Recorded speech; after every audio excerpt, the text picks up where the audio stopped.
girlfriend? It's your boy Mike Muse. If you don't see what is happening, go to YouTube right now and see what's happening because Hannah Whittam is here and she is vibes, y'all. Like she came in like it's a Friday, Saturday night at the discotheque over in Europe. Okay, we got a European in the house, y'all. This ain't no American ish that's happening right now. We have someone who was all the way live, all the way free, all the way liberated, and smelling good as hell. Guests don't normally smell this goddamn good. First of all, I'm gonna ask what the fragrance is. What's up, Hannah? I can't tell you that. Oh, I gatekeep too. You smell insane. Thank you. I gatekeep as well. I mean, I gatekeep fully because it's Fragrance, I it's gatekeep. like a flirt and a flirt and a flirt and and that. Yes. Because you don't want to walk in a room and smell like everybody else. Absolutely not. And when anyone asks me, I'm like, we can move on. And then, so Hannah, this is what I tell people. I say, it's a oud base. And then sometimes people There we go. They just move on. But then some are a little bit like, okay, Mike, we know what oud is. Yeah, no, like, I'm a what is little the bit like, name? it's a little bit of a bergamot special. Yeah. That's what I say. Hit him a little bergamot Yes, if you don't it's mind. a bergamot special. A little bergamot special. I might throw people off and say it's a little sandalwood. You know, Yeah, it's a lovely. little sandalwood. Good. Top note sandalwood. And then But figure you out and the I are rest. going to have a private moment and you're going to tell me what yours is. Oh, I Come absolutely on. will. Because from one gatekeeper to another, I know you Exactly. understand We'll that. just keep it on the down low. You know what happened, Anna? Like with that, this purchase I made. No, I'm sorry. The previous fragrance I used to wear. I'm not a big ticket item guy. It may look deceiving because when I wear my necklace, but typically I'm not a big purchase guy. Too. Right? Me too. And this fragrance I purchased, it was the most expensive I had ever purchased for a fragrance. I mean, we're up there. I mean, a lot of them are up there They now. were up there, and I was mortified when Yeah. I went to the cash register because I wasn't thinking it was going to be that price. Yeah, but price I per just grabbed squirt. it. You know what I mean? I just grabbed it. Yes. And I was like, holy fucking shit. Yeah. And I was like, but then all of New York started smelling like this particular scent. And I was like, there's no way I'm going to spend all that money and every room I go into New York, everyone smells like me. No. Absolutely not. And so I went on a 6-month journey to find this scent. I really went on a 6-month journey. I am olfactorily obsessed. Yeah. And I and found that it. is bing, bing, Yeah, bing. and I was like, and I'm not, and no one has ever called it except, are you ready for this? Come on. I'd be curious if anyone's ever called your fragrance. Yes, go on. The Uber driver. He called it. That's not what I thought you were going to say. He called it. I got in. He was like, sir.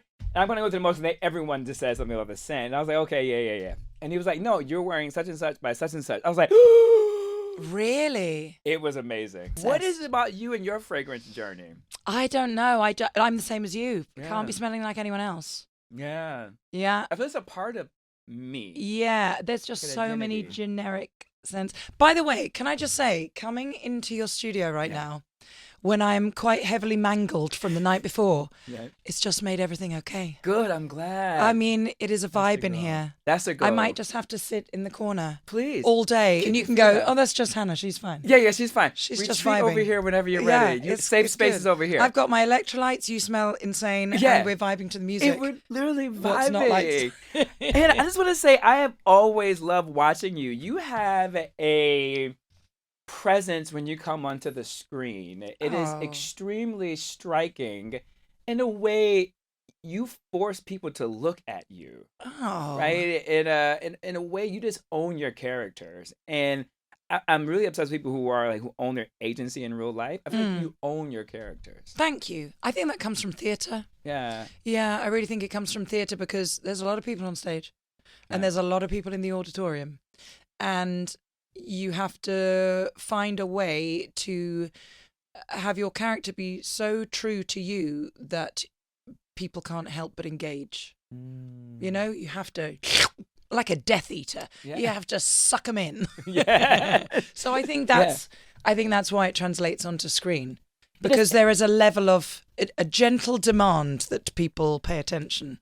They do. And in particular, I love how you say it on stage, because I often look, even as the ensemble cast on stage, there's always like a character that's always my North Star. 100%. Where I recognize, even if another character is having their own moment, I look at that character on stage and actors say, they're going to let me know how I'm supposed to be feeling about this scene. Right. Right? If they're laughing or they're smiling, I'm like, oh, this is a comedic moment, or that was satirical. Yeah. Yeah. Right? Absolutely. And it's all, you know, you can't run away with theatre. Mm-hmm. There's no editing. There's no favourable lighting just to you. There's no nothing. It's bare bones, muscular, visceral. And I think 22 years of my career in the West End and on Broadway, that's where I cooked. Yeah. You know? Does it still make you come alive? Oh my God. I miss it so much. Yeah. But I'm just not ready to step back into it yet because my daughter's just turned 12 and I'm a single mum. And I check in with her every now and again. I'm like, could I do a little 6 months? She's like, but when do you do that? Right. Yeah. Every single night Yeah. and 2 on a Wednesday and a Saturday. And she looks at me like I'm a freak. Right before the matinee. Yeah. She's right, just right. like, no, I'm like, okay, just checking in. Just checking in again. Just one more time. How do you Yeah. feel about this year? Okay, no, you're not ready yet for mom to go, okay, do Yeah. that. Yeah, There's she's not something ready. very special about the West End. The There last is. time I went to go see the West End, I took my mom. I surprised her for her 80th birthday, and we went to go see Wicked on the West. I think there's something spectacular about like the West End. Oh, it's just so. Oh, it's why we say, have you tread the boards? Have you Yeah. trod the boards? Yeah. It's that old school, starting with Shakespeare's Globe. It's in our DNA, and especially mine. My mum was an opera singer Oh, wow. at the English National Opera. Oh, amazing. All my life, and then before I was born, she was a principal at Covent Garden in the Royal Opera House. Oh, my God. So, and her parents were both opera singers. Oh, my God. So they'd be appalled at the state of my voice at the moment. Yeah. They'd be like, why aren't you looking after yourself? I'm like, because Wait. it's been a lot. It's a lot. Family. It is. Okay, wait. That just gave me so much more insight into you as part of, I think, your constitution and the way that Yes. you're so dignified when you come onto the screen. Because opera singers are very dramatic. They right? are. They They are are. very serious about their craft. Yes. And they're very serious people in real life, too, even Yes. when they're off of the stage. Absolutely. So that gives you a little bit more indication Yeah. of who you are. I mean, I remember when I made my Broadway debut here with Spamalot, Oh. my mum gave me a squeeze and just went, I would love there to be a little less shouting. And I was like, but did you also think I was good, Mummy? And then the next night, my dad gave me a squeeze and went, much better than last night. No. That was his Yo. only comment. Much better than last night. I What, mean, but- when I made my Broadway debut. Like, what does that mean even? Thank Like, you. give me a baseline. Like, does that mean I was good? But this I is was why like, my feet are firmly on the ground, because when you got people like that, Yo, but you're British people. I love how self-deprecating you guys are. Which is why I'm obsessed with the Great British Bake Off. yeah, oh, Yeah. I love Bake Off. You know, they asked me to do Celebrity Bake Off, and I was You like, should've guys, done it. no, wait. The reason I didn't is Okay. because I can cook-ish, but if I haven't been practicing for a while, I probably would have been the worst person they've ever had, which they found hilarious. And I was Well, you like, would've been great no, at it. no, because I'll be given, when they do the blind cook? Yeah, the technical I'd be challenge. like, yeah. bicarbonate of doing what now? Yeah, say What are we what? doing? Huh? Yeah, but what's it meant to look like at the end? Yeah. Oh, no, we're not giving you that. What? Why not? Yeah, no. I mean, I might do it for Comedy Valley for you now. Please do it. And I will I don't know if I will try and come to the taping, sneak in there, or you have to come back to talk Bring your about mum it. for her Yeah, I'll 80 bring a 80 mom. something. Yes, I'll bring my mom. Yo, I love Bread Week because it is the toughest challenge, and that's Paul Hollywood's thing. Right. I want But Paul mine to would be shake like, my hand. I want mean, Paul Hollywood to shake my hand. Because he has got the dreamiest blue eyes, right? Homie. He I love how he's very meta. He Yes, wears he these is. blue shirts Yes. to bring out his blue. He I looks said, like a Paul, you're not husky. slick. doesn't Paul's he? Looks not like a slick. husky with his, yeah. He does. He's not slick. I said, I'm hip to you now. I'm watching enough seasons to know you wear blue shirts to bring out your blue eyes. It's very meta Yes. of him. Oh, it is. Yeah. It is. I want a handshake from Paul Hollywood. Paul, come shake my hand. I my mean, guy. come on. Shake my hand for being the worst person you've ever had. Yo, we'll make that happen. Be like, Hannah, Yes. just leave. But you guys are self-deprecating, I think, British people. That's why I love you Yeah, guys. yeah. It's just in our bones. you know. Yeah.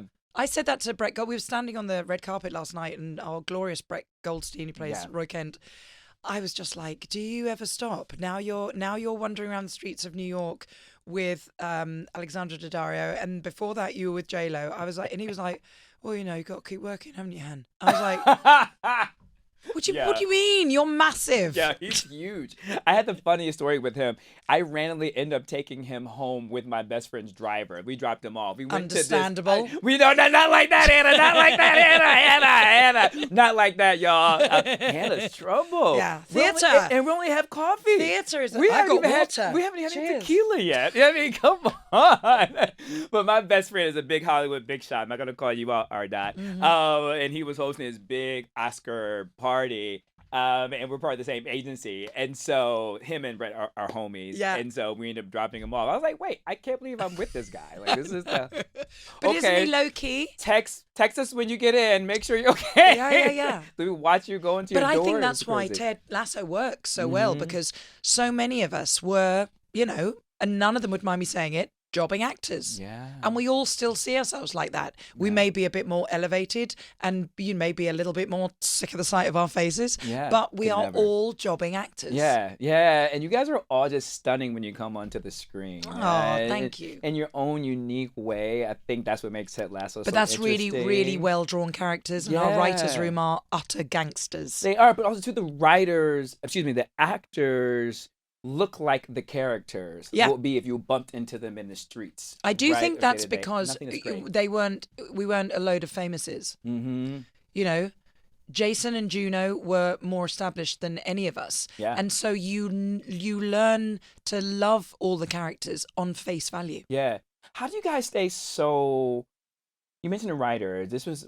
I'm always amazed. I think that one of the special sauces of you guys is you guys have a way of staying in tune to culture. Yeah. Right? Like, but not in a gimmicky way. No. Not in like, let's just do it here for culture's sake. Yeah. But it's just so spot on. Yeah, it walks the line of not being preachy, I think. And I mean, none more so than this season with the women's team, because Jason, it's in his bones. Mm-hmm. He is such an advocate for the women's game of all of it. So if anybody's going to kind of make you lean into that, I love that it's him, because it's not just following a trend. Yeah, it's not. But even before I get to women's team, even when your character... So audience, the new season is out. We're not going to give anything away. I've only saw the first episode, so I can't give anything away. It's out today. It's out today. Today. So I can't give anything away. So I've seen the first episode. The first episode is fucking brilliant. It's great, isn't it? But Hannah's character, Rebecca, they're in Kansas City, they're in America. It is exactly what you would think, how you would react if you were in Kansas City. It's like Mary Poppins, isn't it? Mary Poppins. So you know what's so funny? Us Northerners, we would react the same way. Oh, really? If we were to go into a store like you went into in Kansas City. They're like, can I help you? I'm like... We have the same reaction I as love Northerners. It though. Oh, it's love fantastic. The Southern. I could live there. Yeah. I love the Southern hospitality. The South has a different way of operating, though. I love it. It's great. They're very bless your heart. Oh, they're gorgeous. Yeah. It's funny though, because Rebecca says, oh God, I couldn't be here for more than a week. Everyone's too nice. Yeah. My brother was kind of cynical like that. And he was like, sister, what is wrong with everyone? Are they just really fake? Cut to 3 weeks later when we left, and he was like, why can't they come back with us? Yeah. It was so lovely to see him soften. Yeah, it is. But you guys, you nailed it. I'm like, that's exactly how Northerners would react if they go to this the boutique she goes to, everything is bedazzled. Yeah. Like, and big, big hair, big bedazzled. Yeah. And that's high fashion, right? So I love it. Yeah. It's called Dazzle Me Moi. Yeah. But even, the individual players in those scenes, like there's a great girl in the supermarket who I just love, who's stoned out of her mind. She's fabulous. She's got like 2 scenes and she's magic. And then we have the lady that's in the Dazzle Me Moi shop, fabulous. The guy in the street who's telling us to not, put coins in the fountain. Yeah. Our casting department, however they find these people, it is like a special sauce. It is. They're just brilliant people. Brilliant. Really good. And because you're into music, there's a scene, there's no plot twist here. The scene when Ted and his wife is leaving the school because their son got in trouble for writing a hip hop Public Enemy. Yeah. Yeah, it's brilliant. I know. Just brilliant. But what makes it brilliant? And we had Flavor Flav there last night. Oh my God. My brother lost his tiny mind. He was like, sister, is that who I think it is? I don't even want to look round. Oh my God. Absolutely starstruck. It's insane. Yeah. But you guys get it because, like, when you think about it, Hannah, like, the age of Ted Lasso, I think we're in this era now where parents are the hip hop parents. So it's everyone who grew up listening to hip hop are now becoming parents. Yeah. Right? And so I was like, oh my God, like the writers know how to get this right. Yes, absolutely. But then again, that guy as well, the guy who plays the headmaster. Yeah. One scene, brilliant. Brilliant. Really brilliant. Talk to me a little bit why you guys have made this decision, which I love to lean into like women's sports. To me, that's revolutionary. Well, it's long overdue. Yeah. That's why. I mean, I've been talking a lot about the fact that I would have loved to have. I think I would have been a shoo-in for basketball. Mm-hmm. Oh yeah. Didn't even get a look in. Never bounced a ball in my life. It just wasn't offered up at school to girls. And I think the thing we've got to get going, definitely in Britain, is that when little boys knock a ball around with the girls. There's still such a divide of this is what boys do and this is what girls do.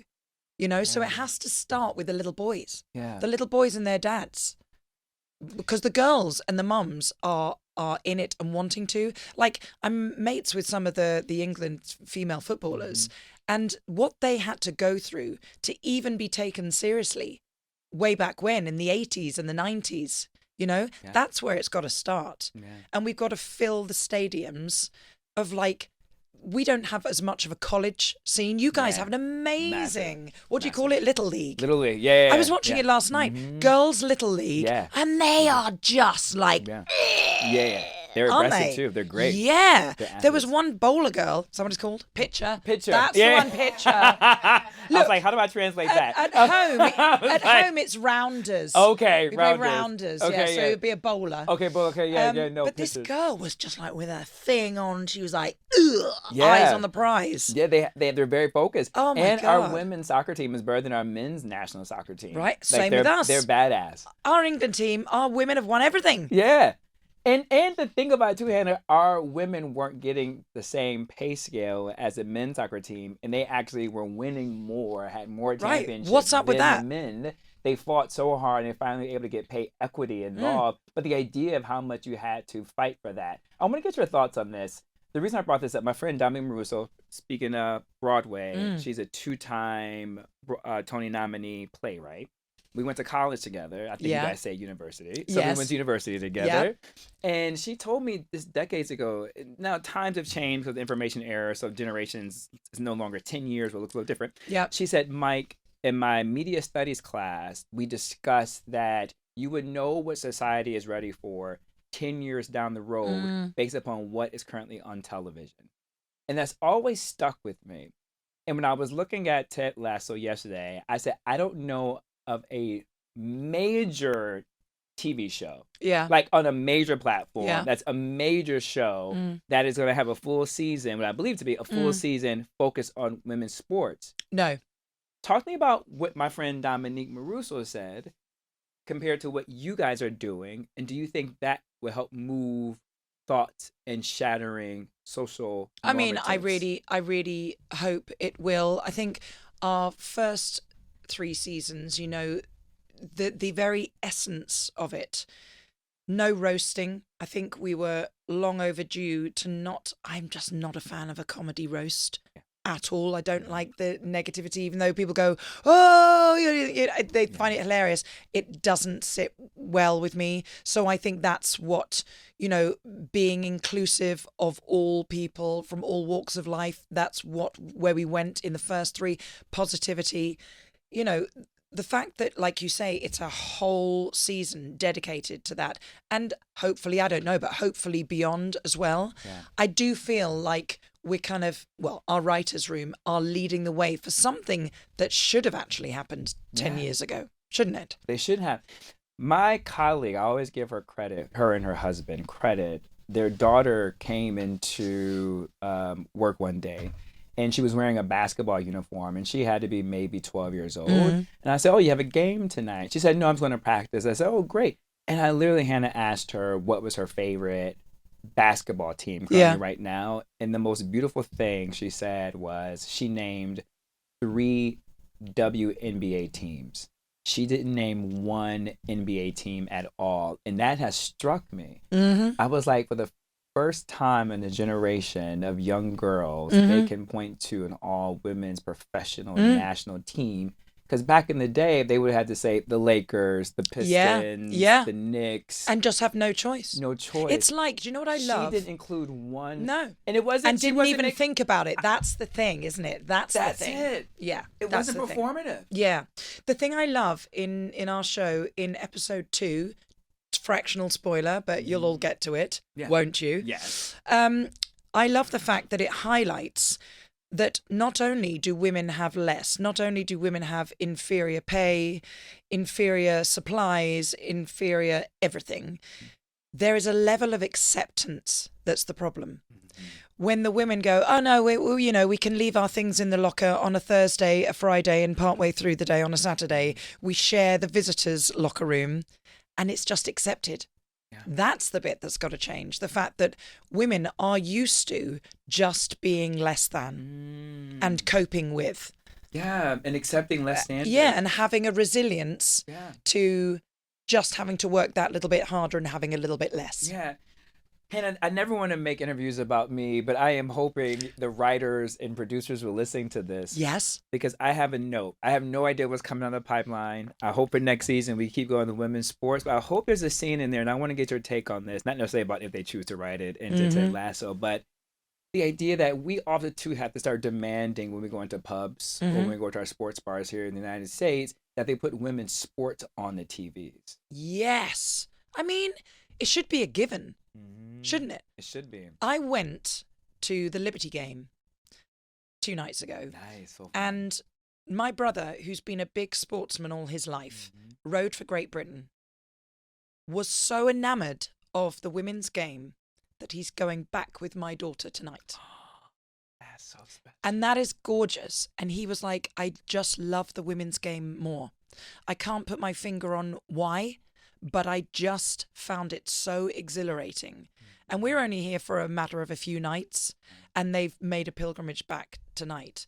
And that's where it, like I was saying, that's where it starts. A man taking his niece. You know? So good. Yeah. Writers write in a scene in the pub where they demand that they turn the TV to a woman's game. Yeah. I think that would be revolutionary in terms of what we need to see. It has to not be a special, unusual thing. Yes. To see women's anything. Anything. I mean, there's freaking 20 TVs at these sports pubs, right? I mean, you can't tell me you can't put at least 50% of women's sports on there at the same time. I can talk to you all day, but before I close, something I also think I enjoy is that you're an owner. And typically when we see sports teams and ownership, if there is a woman, it's very fractional ownership. Yes. They call it a minority stake. Yes, a minority stake. A minority stake. There's stake. Nothing minority about Rebecca Welton. At all. Or you, my friend. Sidebar, I'm going to let you go on this note, but I caught how your brother was a rower. Yeah. I'm picking up what you're putting down. Mom and dad opera singers. Yeah. You're a thespian from the stage. Yes. Your brother's a roar. What I'm gathering is I'm coming to your countryside manor in England for tea. Yeah. On a Saturday afternoon. I'm coming. Please do. And can I just say, I know Ted Lasso says that tea tastes of pigeon sweat. Yeah. It doesn't. It's the cornerstone of our existence. Well, tea's on you. Come for a cup of tea. I am coming, and I want the whole family there. I want your mom. Bring your mommy. I would bring my mom. She would love. She had such a ball in London. We had a time, and we love opera. And so yeah. Me too. So she would Me love. too. And I'm so thankful that I met you. You are a Likewise. joy and a treat. Likewise. Please come back, and whenever you're promoting, I will do. Please make a stop here at the Mike Muse Show. We love you I will here. do, Mike. Thank you, love. And that jacket is slick. Let's go. I have some secrets about this one too. I'll share with you off the mic. Beautiful. Ladies and gentlemen, Ted Lasso, the 4th season is out now, streaming right now on Apple TV. Please go watch ASAP. Till next time, folks. Peace.